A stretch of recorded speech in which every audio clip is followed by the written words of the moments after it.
คำหนึ่งกะเท่าสองคำก็ยังห้องเท่าพ่อแม่ของเจ้าบ่เว้าบ่บอกสอนว่า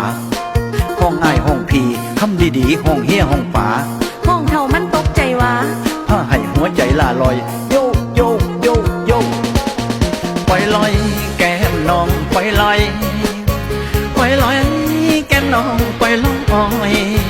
ให้เปลี่ยนความเบาเล็กน้อยแม่โมสนองอ้อยไอเลิฟอยู่แม่โมสนองอ้อยไอเลิฟอยู่ไอเลิฟอยู่แท้บ่ป้าผมเงินมาย่านน้องอายหมู่จะประกาศให้คนหักผู้จะไอเลิฟอยู่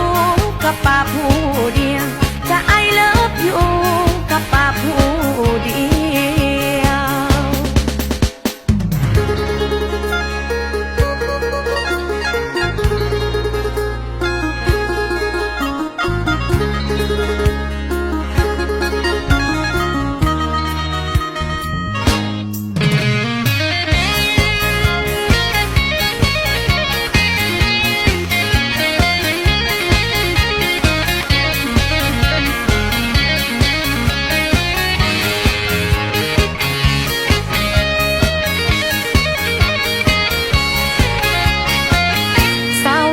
สาวยอห้องบอกยอกอายซื่ออย่าเฝ้าหายวือคือเพิ่นเว้าผู้เฒ่าใจน้อยคำว่าห้องเฒ่าคือแม่นเฮาฮักกันเกินหอยสิพายายามจะเว้าคอยอย่าใจน้อยเด้อขอมักต้องเล่ปาลาแก้มน้องปาลาปาลา